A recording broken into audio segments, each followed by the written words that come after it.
जय गुरु जी। संगत जी, लाख लाख शुक्राना गुरु जी कि आज गुरु जी ने मुझे ये हुक्म दिया कि मैं अपना सत्संग आप सबके साथ शेयर कर सकूं। मैं बहुत टाइम से सोच रही थी कि मुझे अपना सत्संग शेयर करना है। गुरु जी का बहुत बहुत शुक्राना कि गुरु जी ने आज मेरा मतलब मुझे हुक्म किया कि तुम अपना सत्संग शेयर करो। मैं पूजा में बैठी थी तो वही गुरुजी से बात कर रही थी। मैंने कहा गुरुजी बहुत टाइम से सोच रही हूँ सत्संग शेयर करना है, लेकिन आप मुझे हुक्म ही नहीं दे रहे हो। मैंने सोचा कि चलो ठीक है, गुरुजी का सत्संग शेयर कर लूँ कि जो उन्होंने मेरे साथ मुझे ब्लेसिंग्स दी हैं आप सबके साथ शेयर करूं। सबकी सुनती रहती थी। शुक्राना गुरुजी का कि आज मुझे भी उन्होंने मौका दिया। तो संगत जी, कोई मुझसे गलती हो जाए, मेरा पहला सत्संग है तो प्लीज़ प्लीज़ मुझे माफ़ कर देना गुरुजी, मुझे माफ़ कर देना। संगत जी, हुआ ये कि मैंने गुरुजी के भजन बहुत बार सुने, बहुत बार सुने। मोहन जी के भजन सुनती रहती थी और भी बहुत सारे भजन सुनती थी, लेकिन मुझे गुरुजी के बारे में कुछ पता नहीं था एक्चुअली। फिर उसके बाद भजन सुनते सुनते सुनते जैसे गुरुजी के स्वरूप आते हैं इतने प्यारे प्यारे, सब बीच में थोड़ी सी मतलब गुरबानी भी चल पड़ती है किसी किसी भजन में। तो वो सब सुन के मेरा बहुत मन हुआ कि मैं गुरुजी के बारे में जानूं कि मतलब कौन है ये, इतने प्यारे इनके सत्संग है। उसके बाद मैंने इनके बारे में थोड़ा जानने की कोशिश की तो मुझे पता चला। उसके बाद मैंने इनके सत्संग भी सुनने शुरू कर दिए।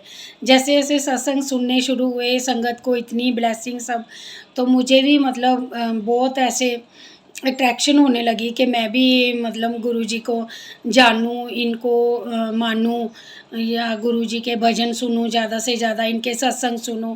ये सब करते करते फिर एक मुझे बहुत ज़्यादा मतलब सुबह सुबह मैं यूट्यूब पे लगा देती थी, गुरुजी के भजन लगा देने, गुरबानी लगा देनी, पाठ लगा देना, या जो अमृत बेला का वो आता है गुरुजी का लाइव आता है वो सुनती थी।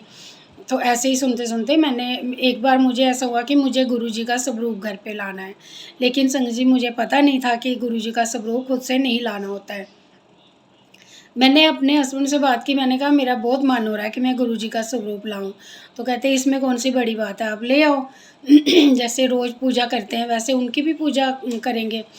तो ठीक है, मैंने यूट्यूब पे सर्च किया और गुरुजी के बहुत प्यारे प्यारे स्वरूप, वैसे तो सभी गुरुजी के स्वरूप इतने प्यारे हैं, लेकिन एक गुरुजी का स्वरूप मेरा बहुत ही प्यारा है जिसमें गुरुजी ने वाइट चोला पहना हुआ है और गोल्डन उसमें झालर लगी हुई है, और साथ में गुरुजी की क्या स्माइल है, उसमें इतनी प्यारी स्माइल है गुरुजी की। जैसे कोई मतलब हम ऐसा पता नहीं कहना कि नहीं कहना, लेकिन गुरुजी की स्माइल देख के मुझे लगता है जैसे कोई शरारती बच्चा नहीं होता तो ऐसे शरारत करके मतलब हंसता है, वैसी गुरुजी की स्माइल है उसमें। पता नहीं, मेरा अब सबका अपना अपना नज़रिया होता है देखने का, मुझे ऐसा लगता है। और वो स्वरूप जब भी मैं गुरुजी का देखती हूँ खुद ही मतलब हंसी आ जाती है देख के। तो मैंने वो स्वरूप बनवाया, घर पे लाई, आप मानोगे संगत जी, घर पे ऐसे लगा कि जैसे बहुत रौनक हो गई है। पूजा रूम में बहुत रौनक हो गई, इन्होंने लाइटें लगाई, सब किया, बहुत अच्छा मतलब सजाया पूजा रूम गुरुजी का, जितना कर सकते थे हम, क्या ही कर सकते हैं। तो जैसे जैसे मैं बस वो सत्संग सुनते सुनते जैसे वो बोलते थे वैसे वैसे ही मैंने गुरुजी की पूजा करनी शुरू कर दी। उसके बाद क्या हुआ कि संगत जी मेरे साथ एक बहुत मतलब 2-3 सत्संग हुए कि हम लोगों ने सोचा कि हम दोनों अकेले हैं, बच्चे अपने अपने सेटल हैं सब, तो हम दोनों अकेले हैं। बेसिकली हम जम्मू से हैं लेकिन रहते मुंबई में हैं अपने घर पे। तो मैंने इनको बोला कि क्यों ना कुछ मतलब हम लोग पूरा दिन घर पे ऐसे ही परेशान होते रहते हैं कि कुछ काम का सोचते हैं। तो कहते चलो ठीक है, देखते हैं, सोचते हैं कुछ। तो मैंने सत्संग में सुना था कि आपके मन में जो बात हो तो आप गुरुजी से करो, तो वो सुनते हैं और गुरुजी उसका आंसर भी देते हैं। कैसे करके किसी तरीके से आपके पास उसका आंसर आ जाता है। तो मैंने पूजा में बैठी थी, मैंने गुरुजी को बोला, गुरुजी हम दोनों घर पे बेकार बैठे बैठे परेशान हो रहे हैं, बीमार हो रहे हैं, तो हमारा मन है कि हम कोई काम स्टार्ट करें। तो मुझे समझ नहीं आ रहा कि क्या काम करें क्या ना करें। तो मैंने गुरुजी से बात की कि अभी आप ही बताओ कि हमें कौन-सा काम करना चाहिए, क्या करना चाहिए? तो फिर मेरे अपने ही मन में आया कि मैं बताऊँ कि हम लोग सोच रहे हैं या तो पार्लर का करें, पार्लर खोलें, या फिर रेडीमेड कपड़े का करें, या फिर मतलब कि कोई रेस्टोरेंट वगैरह का सोचें। तो ऐसा करके मैं पूजा में तो आ गई बाहर, आ गई तो मैंने फिर इनको बोला, तो ये कहते हैं कि बाकी सब तो नहीं, रेडीमेड का सोचते हैं। तो मैं चलो ठीक है, रेडीमेड लेडीज़ गारमेंट्स का सोचते हैं। मैं चलो ठीक है। तो उसके बाद हम लोगों ने शॉप ढूँढना शुरू की। तो मैंने गुरुजी को बोला, गुरुजी अगर हमने यही काम खोलना है तो प्लीज़ मुझे अच्छी सी शॉप दिलाना कोई, मतलब जिसमें मुझे सिर्फ़ सामान रखना है और कुछ नहीं खर्चा करना पड़े। तो संगत जी आप मानोगे, मैं और मेरे हस्बैंड और मेरे बड़े दामाद यहाँ पे थे। हम तीनों निकले शॉप के लिए, एजेंट के पास गए, तो उसने हमें 2-3 दुकानों के लिए बोला, लेकिन वो कुछ एरिया हमें पसंद नहीं आए, हमने खोल के नहीं देखी वो। बाहर से ही देख के वापस आ गए। तो फिर ये वाली शॉप थी, तो ये शॉप जैसे ही मतलब उसने बोला कि वो रेंट बहुत ज़्यादा माँग रहा है, तो अभी आप देख लो ओनर से बात करके कि कहाँ तक बात बनती है। तो मैंने गुरुजी को बोला, मैंने कहा गुरुजी हमारे बजट में दिलाना मेरे को शॉप। तो ऐसा करके जैसे ही वो शॉप में गए हम लोग, शटर ऊपर किया, संगत जी आप यकीन करोगे दुकान पूरी की पूरी रेडी, बिल्कुल जैसे सीसीटीवी कैमरास लगे हुए हैं, उसके केबिन बने हुए हैं, उसके अंदर मतलब हमें कुछ भी एक भी पैसा खर्चा करने की ज़रूरत नहीं पड़ी। हमने सिर्फ़ सामान साफ़-सफ़ाई कराई, सामान लाया, ओनर आया, ओनर को जितना हमने अपने बजट के हिसाब से रेंट बोला, उसने उसमें ही हाँ कर दी और हमारे ऐसे काम मतलब कि स्मूथली सब हो गया। तो हम लोगों ने तुरंत उसको वो दे दिया डिपॉज़िट दे दिया और हम लोग घर पे आ गए। मैंने गुरुजी को इतना शुकराना किया। मैंने कहा शुकराना गुरुजी, शुकराना आपका बहुत-बहुत शुकराना गुरुजी। आपने मतलब मेरी सारी बात सुन ली। तो उसके बाद फिर हम लोगों ने वो किया, शॉप खोली। तो मैंने कहा गुरुजी अब बैठ गए हैं काम को खोल के, तो देखो आपने ही चलाना है कैसे भी करके। तो उसके बाद चलता रहा, हम लोगों ने ओपनिंग की, बैठे मतलब अच्छा सा सब चलता रहा। फिर एक दिन बैठे-बैठे मैंने सोचा कि गुरुजी मैं मुंबई में आ गई हूँ, लेकिन मैं यहाँ किसी को जानती नहीं हूँ, आपका कोई सत्संग नहीं सुनने को मिलता है, तो ना मैं किसी संगत को जानती हूँ। तो मैंने फ़ेसबुक पे लिखा, मैंने कहा गुरुजी मेरा बहुत मन करता है मैं आपकी मतलब अपनी संगत से मिलूँ, किसी से बात करूँ, आपकी बातें शेयर करूँ। अपने हस्बैंड से करती रहती थी बातें शेयर, जब बच्चों का फ़ोन आना उनसे बातें शेयर करनी, बड़ी बेटी का फ़ोन आना उससे बातें शेयर करनी। तो मैंने क्या किया कि ऐसे ही लिखा फ़ेसबुक पे मतलब एक डाल दिया मैसेज कि गुरुजी मुझे कैसे भी करके संगत से मिलाओ। तो संगत जी क्या हुआ, मैंने दोपहर में कोई 12:30 पौने 1 बजे मैं बैठी थी फ्री, तो मैंने लिखा मैसेज, तो गुरुजी के ही स्वरूप देखी जा रही थी, उस पे मैं कमेंट करी जा रही थी। तो इतनी देर में क्या हुआ, शाम को कोई 6:30-7 बजे की बात है, मेरी ही सोसाइटी में रहती वो फैमिली, दिल्ली की फैमिली है। मैं उनको इतने सालों से जानती हूँ, लेकिन मुझे ये मालूम नहीं था कि ये गुरुजी की संगत है। वो लोग शाम को शॉपिंग करने मेरे पास आए, तो उन्होंने मैंने क्या है दुकान पे भी गुरुजी के स्वरूप लगाए हुए हैं। यहाँ पे मेरा वो है दुकान का गल्ला है, उसके ऊपर मैंने गुरुजी के स्वरूप लगाए हुए हैं। तो उन्होंने जैसे ही देखा, आते ही उनके हस्बैंड कहते हैं कि जय गुरुजी, गुरुजी यहाँ भी? तो उनकी वाइफ़ भी कहती है, "अरे! गुरुजी हमसे पहले पहुँच गए।" तो मैंने उनको पूछा कि आप गुरुजी को जानते हो?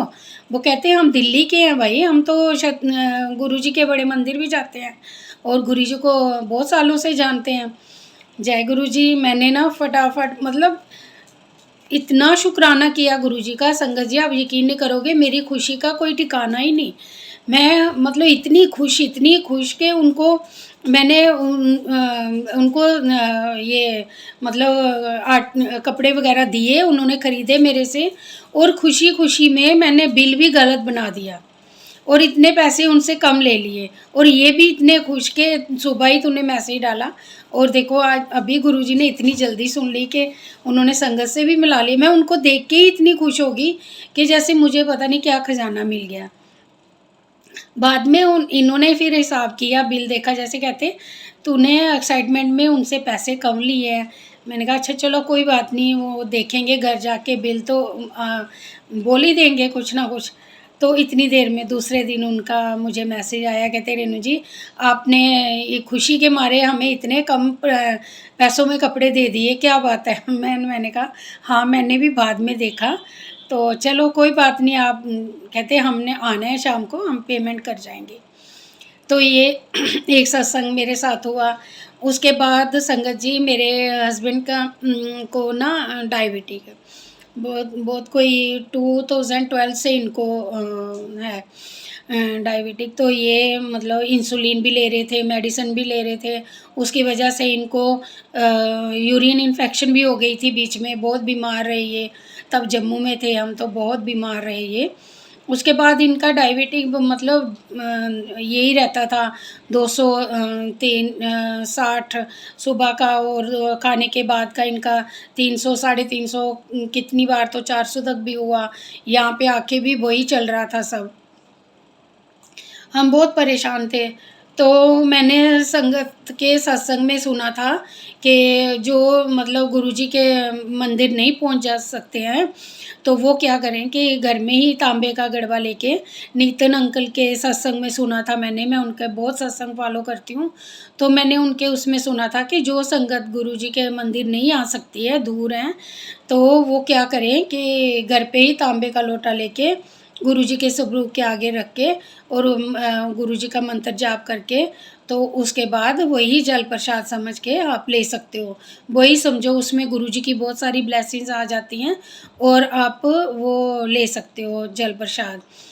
तो संगत जी मैंने लोटा लाया और गुरुजी के स्वरूप के आगे रख देती हूँ सुबह रोज़, उसको साफ़ करके अच्छे से रख देती हूँ, और फिर दूसरे दिन सुबह उसको उठाती थी मैं, और वही जल प्रसाद लेके मैंने इनको देना शुरू किया। मैंने माथा टेका गुरुजी के आगे अरदास की कि ये मैं इनको आपका जल प्रसाद दे रही हूँ दवाई समझ के, और ये भी दवाई समझ के ही इसको लें, और इसी से ही इनका डायबिटिक जो भी प्रॉब्लम है सब ठीक हो जाएं, और ये मतलब दवाई बन के इनको लगनी चाहिए। संगत जी आप यकीन करोगे, मैंने उसमें सत्संग में सुना था गुरुजी डॉक्टरों की डॉक्टरी फेल कर देते हैं, लेकिन जब मेरे साथ हुआ तो मुझे यकीन तो पहले भी था ही, ऐसा नहीं है कि गुरुजी की किसी बात पे यकीन नहीं था, जहाँ सत्संग सुनती हो तो उस पर यकीन नहीं आता। लेकिन जब कहते हैं ना कि अपने साथ कुछ हो तो वो बहुत ही ज़्यादा मतलब 200 400 500% यकीन हो जाता है। तो ऐसा ही हुआ। मैंने इन्होंने क्या किया, अपनी सुबह की मेडिसिन जो थी वो उसके साथ लेना शुरू कर दी। तो आधा बचा के रखते थे, जो खाने के बाद की लेनी होती थी वो भी उसके साथ ही लेना शुरू कर दी इन्होंने 15 दिन तक वही उसी से ही मेडिसिन लेना शुरू की। तो 15 दिन के बाद मैंने क्या किया कि इनका ना मैंने इनको बोला कि आप वो होता है ना कि फिर भी हम इंसान हैं, कहीं न कहीं थोड़ा दिमाग में इफ़ एंड बट आ ही जाता है। मैंने सत्संग में सुना था, तो मैंने क्या किया, मेरे को ना एक डाउट सा आया। मैंने इनको बोला कि आप ऐसा करो कि अपना ना एक बार डायबिटीज़ टेस्ट करा लो। संगत जी इन्होंने टेस्ट कराया, आप यकीन करोगे, अच्छा उसके सॉरी मैंने बीच में थोड़ा छोड़ दिया। इन्होंने ना 1 वीक तक वो लेना शुरू किया, उसके बाद इंसुलिन बंद कर दिए। और फिर क्या हुआ, मैंने इनको बोला, मैं बहुत परेशान हो गई। मैं इनको बोलती थी तो ये नाराज़ हो जाते थे, कहते थे मैं जल प्रसाद से दवाई ले रहा हूँ ना, मैं इससे ही ठीक हो जाऊँगा, मैंने नहीं वो करना है, इंसुलिन नहीं लेने हैं मैंने वापस। फिर मेरे को डाउट हुआ, मैंने इनको बोला कि आप ना ऐसा करो कि ये टेस्ट करवा लो एक बार, तो अगर ठीक होगा तो इंसुलिन नहीं स्टार्ट करेंगे, अगर नहीं ठीक हुआ तो फिर डॉक्टर से बात करेंगे। इन्होंने ना टेस्ट करवाया, उसके बाद संगत जी इनका डायबिटिक जो 260-70 आता था खाने से पहले, वो इनका 100 90, 195 ऐसा, और खाने के बाद का इनका जो 350 400 रहता था, वो 200 कुछ करके 275 या 280 ऐसा आया। तो ये बड़े खुश, कहते देख मैंने बोला था ना कि तू टेंशन नहीं लिया कर, मैं जल प्रसाद ले रहा हूँ ना, इससे ही मैं ठीक हो जाऊँगा। उसके बाद संगत जी इनको इतना ये हो गया, जैसे होता है ना कि किसी को शय मिल जाती है वो करने की, जो काम नहीं करने वो भी करने, ऐसे ही इनको मतलब वो गुरुजी के जल प्रसाद से हुआ। इन्होंने चाय कभी मीठा नहीं खाया था, बिल्कुल मीठा नहीं खाते थे। इन्होंने थोड़ी-थोड़ी चाय में शुगर लेना शुरू कर दी, चावल भी थोड़े खाने शुरू कर दिए। उसके बाद फिर से 15 दिन के बाद कराया, फिर और ज़्यादा कम हुआ इनका शुगर। फिर उसके बाद आम का मौसम आया, जैसे ही मैंगो आए मार्केट में, इन्होंने 15 साल से मैंगो नहीं खाए थे, लेकिन इन्होंने अच्छा उसके बाद क्या हुआ, फिर हम लोग डॉक्टर के पास गए, तो डॉक्टर ने जैसे इनका नेक्स्ट टाइम टेस्ट कराया, तो और ज़्यादा नॉर्मल आई शुगर इनकी। फिर जब डॉक्टर के पास गए, उसने बोला कि आपकी शुगर मतलब ठीक है अभी, अभी आप थोड़ा-थोड़ा सब खा सकते हो। तो इन्होंने क्या किया संगत जी, इतने सालों से आम छोड़े हुए थे, वो भी इन्होंने खाना शुरू कर दिए, और इन्होंने इतने आम खाए कि शायद मुझे ऐसे लगा कि 15 साल के आज ही खाए, एक इसी सीज़न में खा लेंगे। तो मैं अंदर से परेशान कि आम और ये सब मना किया डॉक्टर ने, 2-4 फ्रूट जो है, क्या करूँ?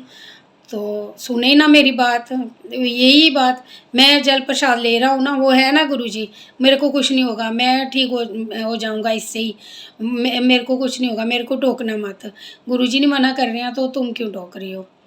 अच्छा, फिर मैंने कहा ठीक है, लेकिन मैं परेशान रही अंदर-अंदर। फिर 1 महीने के बाद इनका मैंने टेस्ट करवाया, सारे टेस्ट करवाए, इनका सब मतलब यूरिन इन्फेक्शन भी बिल्कुल नॉर्मल, बिल्कुल नहीं आई।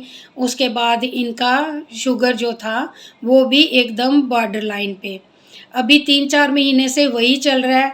एक डॉक्टर ने दवाइयाँ भी इनकी सारी बंद कर दी, सिर्फ़ एक टैबलेट जो सुबह खाली पेट लेनी होती है, वही लेते हैं, वही जल प्रसाद से वही रूटीन इनकी, और उसके बाद सब खा रहे हैं, चावल भी खाते हैं, चाय भी मीठी पीते हैं, कुछ मीठा आ जाए वो भी खा लेते हैं। अभी मतलब इन्होंने जैसे मतलब परहेज़ करना ही छोड़ दिया हुआ है। लेकिन फिर भी मैं टोकती रहती हूँ बीच-बीच में कभी-कभी। तो मैं बोलती हूँ अभी दिवाली पे देखो इतनी मतलब मिठाई आई घर पे, इतना सब, तो इनका जो-जो इनको पसंद थी वो सब खाई। तो मैंने इनको बोला कि आप गुरुजी की शय पे कर रहे हो ना ये सब, अगर अब की बार शुगर नॉर्मल नहीं आई ना, तो आप जाने या गुरुजी जाने, फिर मेरा झगड़ा हो जाएगा आप दोनों के साथ। तो कहती तू टेंशन नहीं ले, गुरुजी मेरा नहीं बढ़ने देंगे डायबिटीज़। बताओ संगत जी, यहाँ से लगता है कि गुरुजी डॉक्टरों की डॉक्टरी भी फ़ेल करते हैं। और संगत जी एक बहुत बड़ा जिसको कहते हैं ना, गुरुजी ने मेरे साथ सत्संग करवाया, मेरे साथ क्या, मेरे थ्रू किसी और के साथ, मेरी फ्रेंड के बेटे के साथ कराया। क्या हुआ संगत जी कि मेरी फ्रेंड है यहाँ पे, हमारी सोसाइटी में ही है, उसका बेटा है, वो थोड़ा मतलब बोल नहीं सकता है, सुन तो बिल्कुल भी नहीं सकता, लेकिन थोड़ा सिंगल-सिंगल बात करता है, बस इतनी। तो उसके बाद क्या हुआ कि अ, उसका वो क्रिकेट भी खेलता है, तो वो क्रिकेट खेलने जा रहा था दिल्ली, तो ये मुंबई सेंट्रल में उसको चक्कर आया, वो गिर गया और उसकी टीम चली गई, वो वहीं पे ही पड़ा रहा। तो पुलिस वालों ने क्या किया, उसको उठाया और हॉस्पिटल में एडमिट कर दिया। तो उसको शायद ब्रेन का कोई अटैक आया होगा या क्या, मुझे इतना मालूम नहीं था तब। तो फिर मैंने सुना कि उसको ऐसे-ऐसे हुआ है। तो मैं मतलब बहुत परेशान हो गई कि वो इतना अच्छा बच्चा है संगत जी, इतना अच्छा बच्चा कि आप कहीं भी 10 बार दिन में मिलोगे ना उसको, 10 बार वो हाथ जोड़ के, सर झुका के सबको मतलब प्रणाम करता है वो बच्चा, इतना अच्छा है। तो उसकी एज भी कोई 34 या 35 ईयर ही होगी। तो मुझे जैसे ही पता चला संगत जी, मैं वहाँ पे उनके घर पे, उस वो पहले हॉस्पिटल में रहा और डॉक्टरों ने उसको डेड डिक्लेयर कर दिया, और उसके पेरेंट्स को मैसेज किया उसके फ़ोन से, तो वो सब आ गए। तो उन्होंने बोला कि जिसको बुलाना है तो आप बुला लो, ये अभी नहीं ठीक होगा। तो ऐसा हुआ संगत जी कि उसकी मम्मी ना, वो बहुत, मेरी फ्रेंड जो है वो शिव जी की और माता रानी की बहुत भगत है, वो बहुत पूजा करती है शिव जी की। तो सत्संग वगैरह भी करते हैं लोगों के घरों में। तो उनको उन्होंने मतलब वही कहते, मैंने ओम नमः शिवाय जपना शुरू कर दिया। मेरे को रोना नहीं आया, मैं बस वही रेनू ओम नमः शिवाय जपती रही इसके पास बैठ के।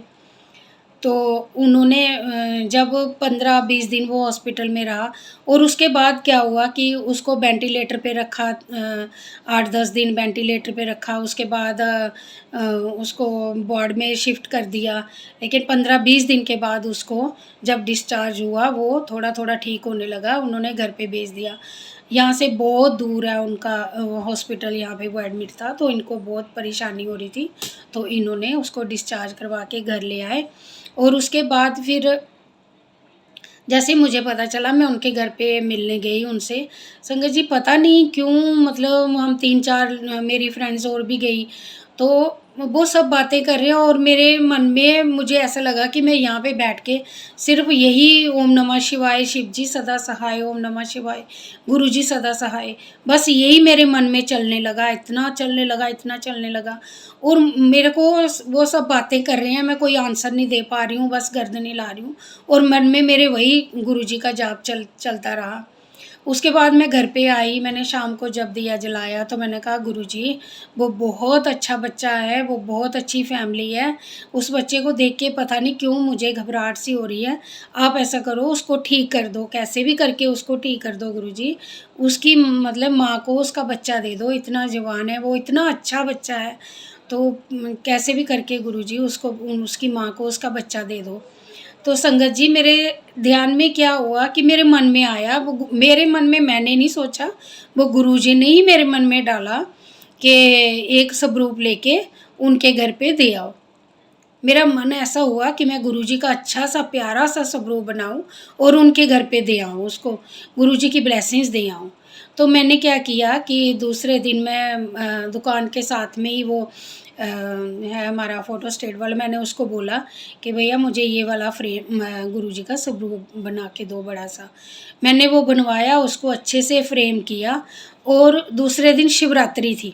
शिवरात्रि के दिन मैंने उसको गुरुजी के सामने रखा, मंदिर गई, वहाँ पे भी भोलेनाथ से माथा टेका कि भोलेनाथ, मैं, मेरे गुरुजी भी आप हो, सब आप हो, तो उसको अपनी जितनी ज़्यादा हो सकती है ब्लेसिंग तो मैं पूजा शाम तक रखा मैंने उसको।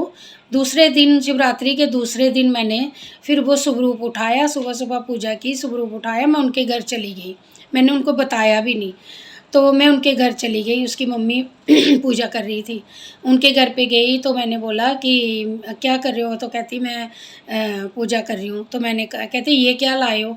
मैंने कहा ये अपने बेटे के लिए मैं ब्लेसिंग्स लाई हूँ, मेरे गुरुजी ने ब्लेसिंग भेजी है। कहते क्या है? मैंने दिखाया तो उन्होंने ऐसे पकड़ा और गुरुजी का स्वरूप ऐसे गले से लगाया, उसको चूमा, और कहते अपने हस्बैंड को कहते देखा, मैं कितने दिन से सोच रही थी कि मैं गुरुजी, मेरे कोई गुरु नहीं है, तो मुझे गुरु बनाने हैं, तो देखो गुरुजी खुद चल के आ गए मेरे पास। एक ये हुआ, दूसरा मैंने उनको बोला, कहते इनकी पूजा, मैंने कहा मुझे भी इतना मालूम नहीं है, लेकिन जो मैंने सत्संग में सुना है वही मैं आपको बता देती हूँ कि ऐसे-ऐसे करना होता है। मैंने उनको भी बोला कि तांबे का लोटा लाओ और उसमें जल प्रसाद भर के तो रख के गुरुजी के आगे, और जो भी इसको आप दूध या चाय या कुछ भी पिलाते हो वो इसको पिलाना शुरू, गुरुजी को भोग लगा के वो इसको देना शुरू कर दो। तो संगत जी देखो गुरुजी का मतलब चमत्कार, या गुरुजी की मतलब लीला कि उन्होंने बोला कि आप भाभी आप घर पे सोच रही होंगी कि गुरुजी का स्वरूप देने जाना है, और यहाँ डॉक्टर आए, उसने इसकी कल ही पाइप निकाली, उसको नाक से लिक्विड पिलाते थे, तो वो मुँह से नहीं पी पाता था, तो कल ही डॉक्टर आया और उसने इसकी पाइप निकाली और बोला कि आप इसको खिचड़ी वग़ैरह दे सकते हो खाने के लिए, और इसने घूँट भरा। कहते कल इसने घूंट भरा खुद से पानी मांगा और ऐसे मतलब घूंट भर के पिया, और डॉक्टर ने पाइप निकाल दी। कहते अब ये घूंट भर सकता है, अब आप इसको मुंह से दे सकते हो। तो मैंने कहा बस फिर जो आप बनाओगे इसके लिए वही गुरुजी को भोग लगा के इसको खिलाना शुरू कर दो। संगत जी, उस बच्चे को डॉक्टरों ने बोला था कि ये साल 1.5 साल या 2 साल तक बेड रिटन रहेगा, उसकी एक साइड पूरी पैरालाइज्ड हो गई है और ये कुछ भी नहीं कर पाएगा अपने आप से। मैंने उनको बोला आप मेरे गुरुजी पे, मतलब मेरे क्या पूरी संगत के गुरुजी पे विश्वास रखिए, ये सब ठीक करेंगे और बहुत जल्दी इसको ठीक करेंगे, ये मेरा भी विश्वास है और आपको भी करना पड़ेगा। तो वो कहते नहीं नहीं भाभी, हमें पूरा विश्वास है। तो उनके हस्बैंड ने फिर गुरुजी का स्वरूप लिया, बड़े प्यार से मंदिर में रखा और उसको उसके ऊपर से हाथ लगा के माथा उसके सिर पे हाथ घुमाया, सब किया। अब वो इतनी मतलब गुरुजी की श्रद्धा से पूजा करते हैं, वही जल प्रसाद वही सब। संगत जी, आप यकीन करोगे कि 1 महीने के अंदर वो लड़का करवट भी लेने लग पड़ा। दूसरे महीने में वो खुद उठ के बैठना शुरू हो गया और वो इतने खुश हैं, इतने खुश हैं। अभी गणपति पे मैं उसके बाद उस फ़ोन पे ही बात होती रही, मैं जा नहीं पाई उनको मिलने। लेकिन आप यकीन करोगे, गणपति पे मैंने उस लड़के को बिना सपोर्ट के चलते देखा और आप यकीन करोगे कि मैं इतनी खुश हुई, इतना शुक्राना किया गुरुजी का। गुरुजी लाख लाख शुक्राना आपका, जितना भी शुक्राना करें उतना कम है गुरुजी, उतना कम है। तो मैं ये फिर से बोलूँगी कि मैंने हर सत्संग में सुना है, बहुत सारे सत्संग में सुना है कि गुरुजी डॉक्टरों की डॉक्टरी फेल करते हैं। ये सच है संगत जी, बिल्कुल सच है, 1,00,000% करोड़ % सच है कि गुरुजी डॉक्टरों की डॉक्टरी फेल करते हैं। गुरुजी से बड़ा डॉक्टर कोई भी नहीं है, कोई भी नहीं है इस दुनिया से। गुरुजी जिसके डॉक्टर बन गए, गुरुजी ने जिसका इलाज करना शुरू कर दिया, मैं नहीं समझती कि दुनिया में कोई कोई और डॉक्टर ऐसा होगा जो हमारे गुरुजी हैं। गुरुजी आपका लाख लाख शुक्राना, हर दिन हर पल एक एक सांस के लिए शुक्राना गुरुजी, जो आप हम सब पे कृपा ब्लेसिंग बरसा रहे हो। मेरी यही अरदास है गुरुजी, हर किसी को अपनी ब्लेसिंग्स देते रहो, हर संगत को। मुझे अपने संगत के चरणों के लायक भी समझो तो मैं उसके लिए भी आपका लाख लाख शुक्राना करती हूँ गुरुजी, करोड़ करोड़ शुक्राना करती हूँ आपका मैं, कि इसी तरह सब पे अपना प्यार बरसाते रहें, हर किसी को ब्लेसिंग्स देते रहें और उनके पीछे मुझे भी ब्लेस करें, मेरे परिवार को ब्लेस करें, बच्चों को ब्लेस करें, सबको ब्लेस करें गुरुजी। आपकी कृपा हमेशा हर किसी पे बनी रहे, हर किसी पे बनी रहे। और गुरुजी मेरी एक अरदास है कि मैं बहुत चाहती हूँ कि मुझे सत्संग करने मिले, सत्संग सुनने मिलें, मैं आपकी संगत से मिलूँ और मैं बड़े मंदिर आ पाऊँ। मुझे वही गुरुजी ब्लेस करें कि मैं आपके बड़े मंदिर आ पाऊँ, वहाँ आपके दरबार के दर्शन कर सकूँ। सुनती रहती हूँ, भजनों में देखती रहती हूँ, संगत से सुनती रहती हूँ कि गुरुजी का दरबार मतलब शायद ऐसी कहीं कोई जन्नत का भी दरबार नहीं होगा जितना अच्छा गुरुजी का दरबार है। वो मुझे देखना है गुरुजी, वो अपनी कृपा करें, वो मेरे पे मेहर बरसाएं कि हम आएँ आपके दरबार के दर्शन करें और मैं लंगर प्रसाद खाऊं, वहाँ का चाय प्रसाद पीऊं। वैसे तो लोग रोज़ ही घर पे लंगर प्रसाद को सुबह भोग लगाती हूँ, वो मिल जाता है खाने को, लेकिन मुझे आपके दरबार में आके वहाँ पे बैठ के सबके साथ संगत के साथ बैठ के लंगर ग्रहण करना है, लंगर प्रसाद ग्रहण करना है, चाय प्रसाद ग्रहण करनी है, आपके दर्शन करने हैं गुरुजी। लाख लाख शुक्राना संगत जी, लाख लाख शुक्राना आप सबका। मुझसे कोई भूल हो गई हो तो प्लीज़ संगत जी मुझे माफ़ कर दें, गुरुजी मुझे माफ़ कर दें और अपनी कृपा यूँ ही बरसाए रखना सब पे गुरुजी, सब पे बनाए रखना।